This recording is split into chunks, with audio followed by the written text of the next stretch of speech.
of Innovative Biotech Nigerian and Innovative Biotech USA. I'm Sai Prasad. I'm the President of Quality Operations in Bharat Biotech. I'm Venkatraman. I'm also from Bharat Biotech. I head the international business division of the company. My name is Zachariah Joseph Clausen. I'm a lawyer and a Nigerian. I'm a promoter with Innovative Biotech Nigeria Limited. It is important to state why it is important to set up a local vaccine manufacturing.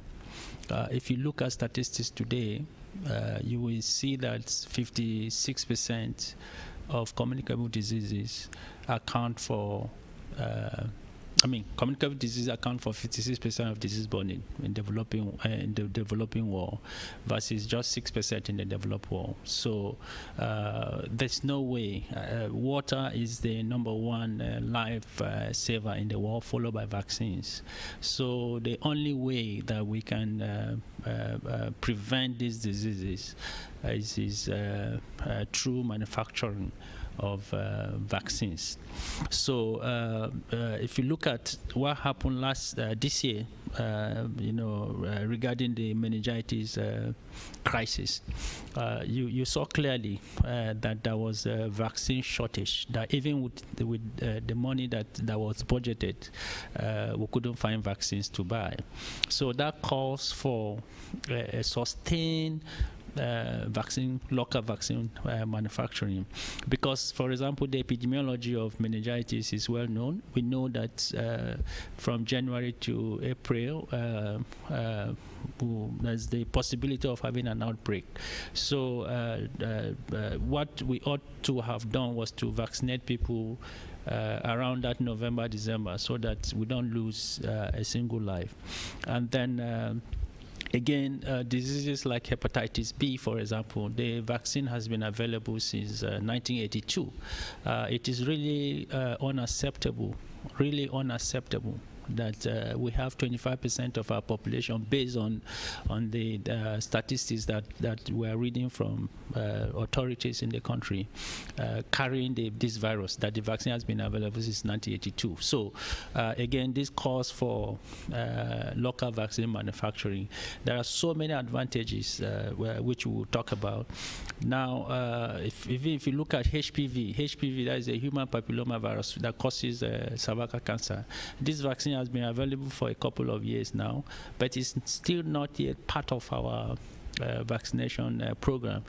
The simple reason is because of the cost, So, and we know that the costs associated with vaccines are those of logistics, not necessarily the cost of producing the vaccines. So these are some of the reasons why it is important for us to set up a local vaccine manufacturing.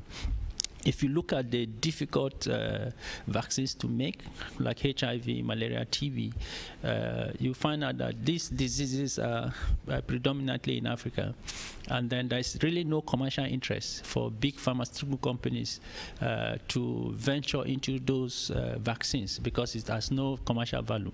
So these vaccines basically need to be developed, championed by developing country scientists. So this is again one of the reasons why it is important to have a local vaccine manufacturer, so that whatever vaccine that you make in the lab, you should be able to produce it for clinical testing. You do the clinical trials locally, and then this is where the problem is, and then the vaccines should be tested where the problem is, and that is the way to accelerate new vaccines development. So without any doubt, there are so many advantages for producing our vaccines locally. So one of the issues that we are trying to focus on and we are trying to tackle is, how do we make sure the vaccines that we develop really reaches the populations that need it the most? And in our industry and in our company, and when we talk to other scientists, we talk about a term called global access. That means when we develop a vaccine as an Indian company, we want to make sure that that vaccine is not just available available for Indians or other Asians, but we want to make sure that it's available for all populations around the world that really want those vaccines or that really need those vaccines. And that requirement of vaccines is based on disease burden, as we say in our in epidemiology. And what is disease burden is the number of children or adults that are getting infected by a certain virus every year. In the example that I gave earlier, which is about rotavirus, rotavirus causes diarrhea in young children, and some children get severe diarrhea, nothing else happens. Some children get severe diarrhea and they have to be hospitalized for a few days, and then they get dehydrated and they have to be hydrated again, and then they can be discharged after 2 or 3 days in the hospital. And some children unfortunately die within 2 days or a day, and that in Nigeria is about 10,000 children every year. And for example, if 2 people die in a car accident, it becomes a headline news and everybody talks about it.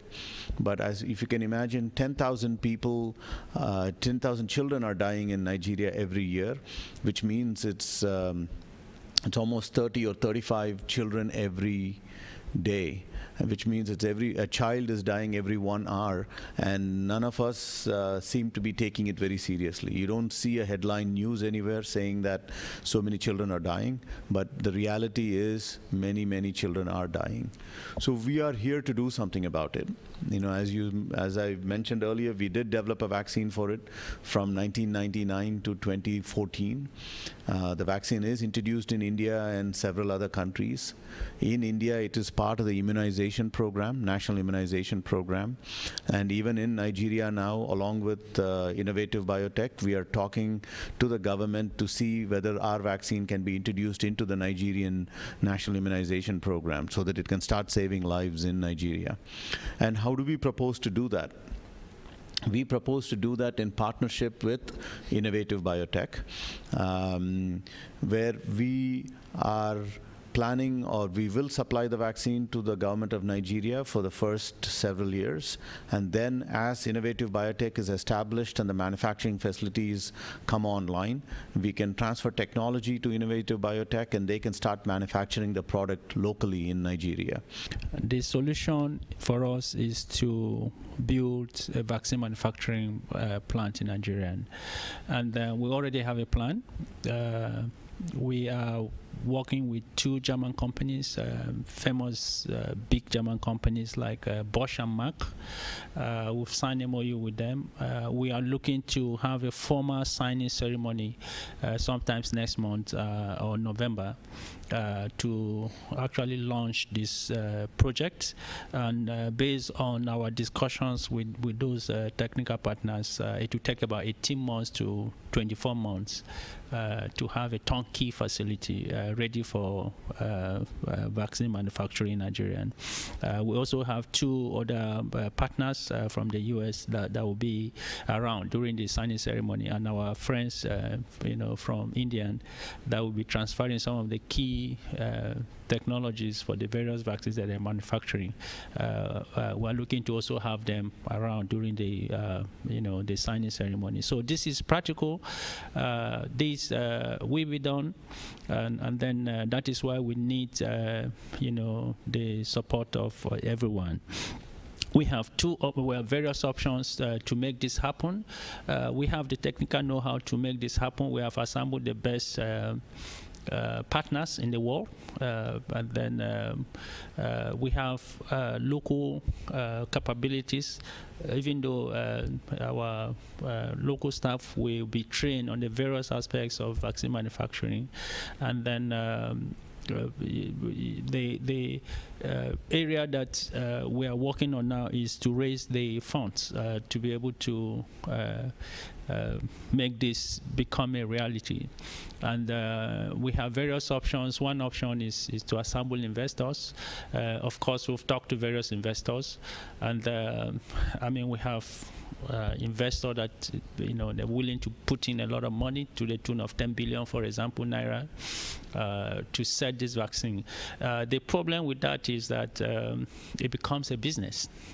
As you know, vaccines should be something that should be social, something that the focus here is to make vaccines affordable to the ordinary people. We want a situation where the least in the country should be able to,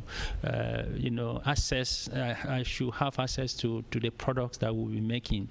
And then we chose the route of crowdfunding, and then we saw a partner in Brekete because of the millions of followers that they have. So I think through this platform, we should be able to get millions and millions of Nigerians donating small money, very small money each, to raise the fund that we need, and that way we'll achieve our goal of making products that would be really, really affordable to the ordinary people. And I think Dr. Agwale brought up a good point. I mean, why are we looking at this crowdfunding source or a platform to raise funding for this much needed project for Nigeria?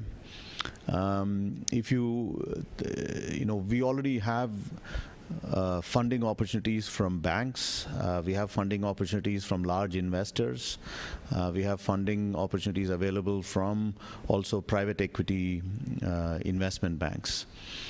The issue in vaccine companies is that it takes a long time to establish a company. It takes a minimum of 3, 4, 5 years to establish a company. That means build a company, to qualify it, to validate it, to start manufacturing product from that facility, and to start shipping out product. That is one step. And the second step is then to develop a product. To develop a product also, it takes anywhere on average from 10 to 15 years to develop a product. So this kind of a long timelines, many investors and banks may not be patient. When a bank or an investor invests into a company, they want returns in 2 years or 3 years timeline. But then nobody is willing to wait for 5 years or 10 years or 15 years. That is one problem. And the second issue is that if there is private investments into a company of this nature, which is intending to do low-cost vaccines for Nigeria and other parts of Africa, product pricing is an issue. Product pricing might have to be priced at a much higher price that might not be affordable for governments and local populations. So these are the two reasons why Dr. Agwale has taken, and Innovative Biotech has taken, this crowdfunding platform approach through the Brekete family. And in the last 2 days, the response has been very, very good, and we are looking for more response in the days and in the weeks to come, so that we can achieve our goal of establishing as a company. And also, vaccine manufacturing is inherently complicated. Because of that, worldwide there are not more than 50 or 60 vaccine manufacturing companies worldwide.